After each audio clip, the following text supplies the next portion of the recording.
Alright, guys, so last week we wrapped up talking about trading and bartering. So today I'm going to read this awesome book that explains bartering a little bit more and goes into the benefits and challenges of bartering since it's not something that most people are currently familiar with. Tomas leaned across the table where he was sitting. "Hey, Jack, I'll trade you my bean burrito for your peanut butter and jelly sandwich." Jack shook his head. "No thanks. I don't like refried beans. I'd rather have Mia's macaroni and cheese." Mia grinned. "I don't really want peanut butter and jelly, but I will take a bean burrito. Let's do a three-way trade." Tomas gave Mia his burrito. Mia gave Jack her macaroni and cheese, and Jack gave Tomas his peanut butter and jelly. Miss Singh, their teacher, clapped in approval. "A triangular barter. Good work." "Triangular?" said Mia. "Wait, I get it. We bartered our lunches three ways, like three sides of a triangle." "What's barter?" asked Jack.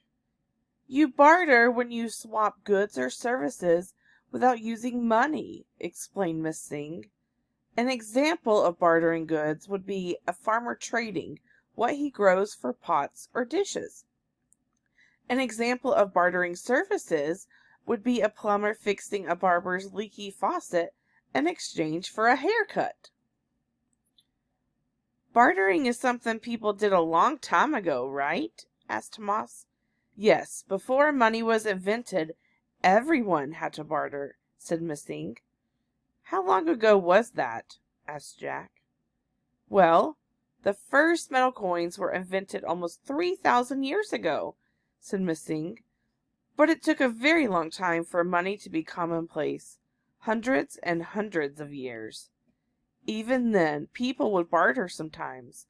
For example, they bartered when they met people who didn't use money." "Like the explorers," said Tomas, "or the settlers. They traded things like tools and guns with Native Americans for fur."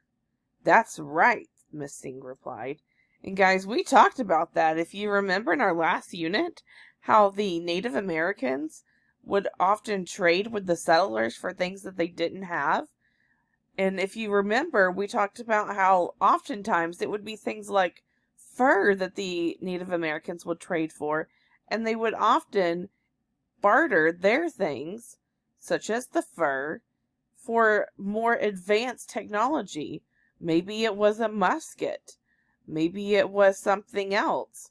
But that's what the bartering system was, and that's an example of how they used it. "Why did people invent money?" asked Jack. "Wasn't it easier just to trade stuff?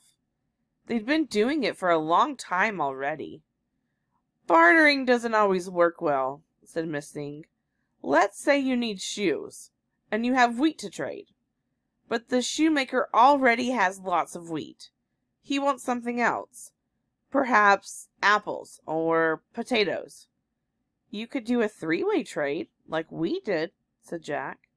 "You could, but you'd have to find someone with apples who wants wheat. That could take a lot of time," said Miss Singh. "And what if you had big things to trade, such as tables?" Our weekly that we read talked about how difficult it would be to bring something like a cow in to barter or trade in exchange for something else. So this is where money kind of comes in handy, because you could fit a $10 bill in your pocket, but it's really hard to carry a cow around to barter for services or goods. "You'd have to carry your tables around to trade them," said Tomas. "That would be hard work. It would be tiring." "I could do it," said Jack, flexing his arms and showing his muscles. Mia laughed. "If you want to trade apples for a table, the apples might spoil before you've found someone with a table." "That's right," said Miss Singh. "If goods you trade spoil, you'll be in trouble." "It's easier to carry money than a table or apples," said Tomas. And you can buy all sorts of things with money. Plus, you don't have to find someone who wants the thing you have to trade. Exactly, said Missing. So now we use money instead of bartering, right? Asked Jack. We usually use money, explained Missing, but we still barter. For example, people barter in countries where there isn't very much money. They don't have money to spend, so they barter. People barter here too, said Tomas. After my uncle Tito retired, he didn't have much money. My mom let him stay in our basement apartment in exchange for watching my brother and me while she's at work. If you look at the bottom of the page, it says, is there anything you want to barter? Ideas for things you could trade include things you don't use anymore, something you make, chores you enjoy, and special skills that you can share. An example of bartering is how I talked about if Owen had something, like for example, if he had a PB&J sandwich at lunch. But Carter brought pizza, pepperoni pizza. Let's say Owen really wants that pepperoni pizza. He might barter with Carter for the homemade PB&J sandwich, and therefore they would trade, which would be bartering. Some people barter online, said Missing. The internet has made it easier to find trading matches. I think my dad did something like that. He found someone online who traded a new desk for my grandfather's antique saw, said Mia. Kids trade too, said Jack. I traded 3 of my Red Sox baseball cards for a Reggie Jackson card. And I happened to overhear the other week Carter was talking about his new toys that he has. And I remember him asking Jamie about a particular one, if he traded, what his thoughts were on that. So bartering and trading are still things that y'all do without even realizing what you're doing. Maybe Emma is bartering or trading with Jet. Maybe she has more chocolate in her goodie bag that she got for Valentine's Day, but he has something else that she wants. Maybe it's more Skittles and she wants the Skittles instead of the chocolate. She could barter or trade with him so that each of them could have what they wanted, and that's how they achieve it. But you need to be careful when you trade, said Mia. My friend Reagan traded her extra baseball glove for a soccer ball, and when she got it home, she found out the ball had a hole. She was upset. I know how she felt, said Tomas. My brother said he would take out the trash for me if I gave him my Mets cap. I thought he was going to take out the trash for a whole week, but he only did it once, and he wouldn't give me back my cap. The best trade is when everyone is happy, said Missing. My cousin Hugo and I have a good trade, said Tomas. I help him clean his room, and he helps me clean mine. The job is easier and faster working together. Besides, cleaning together is fun. Bartering can also help the environment, too, said Mia. My dad drives his friend to work one week. The next week, the friend drives him. Carpooling saves energy. It saves your dad money, too, said Tomas. And guys, this is something they still do. I actually live near one of the stations where you can park your car and you get on this large bus and they take you to different locations so that you don't have to drive your car around. So think about that. If there's 100 people on that bus, they're carpooling on that bus, and that's also less gas that is going into the environment being used, and so therefore it's better for the environment. Business is barter too, said Mia. Sam's ice cream gives my sister's softball team uniforms and equipment. In exchange, the shop advertises its name on the players' jerseys. You're right, Mia, Missing responded. Bartering can be good for businesses. I wonder if our lemonade stand could do a trade, said Mia. I'm a really good artist, said Jack. I'll make signs to advertise your business if you'll give me free lemonade as a payment.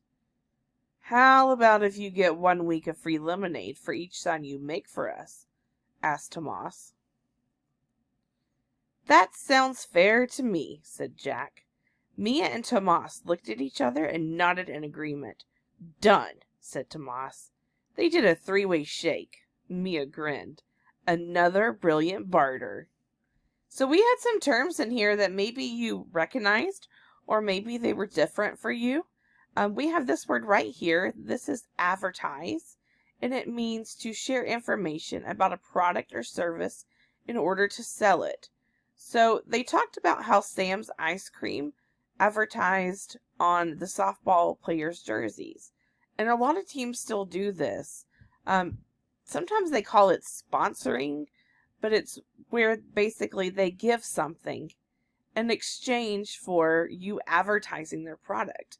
So maybe it's something like a sign that they've put up near the field where they have the logo of the business, but the company that is the business the logo belongs to, they actually provided the sign that has the picture of the player. So that's a way that they still do that these days. And barter, as we talked about, that's to swap goods or services without actually using money. So in this case, Tomas bartered lemonade for a sign that was made by Jack. I know we've talked about goods before. Goods are things to sell or trade. The goods sold at Mia and Tomas's lemonade stand are lemonade and cookies. So those are the goods. And then we have match. That's not really something we talk about in economics, so we can ignore that one. Service. I know we've discussed this one before. Service is work done for money or for a trade. When Tomas bartered lemonade for signs from Jack, he traded his product for Jack's service. And so as y'all saw, there's a lot of things about economics that happen daily that we just don't think about. And so maybe as you are spending the rest of the week, maybe you're traveling, maybe you're at home, pay a little bit of attention to things that are happening. Are your parents giving money in exchange for goods or services so that you and your siblings can have a good time? Or are you and your siblings bartering with each other? Maybe Emma offers to do the trash for Jet, and Jet offers to do her homework. These are just some things that y'all can pay attention to the next week.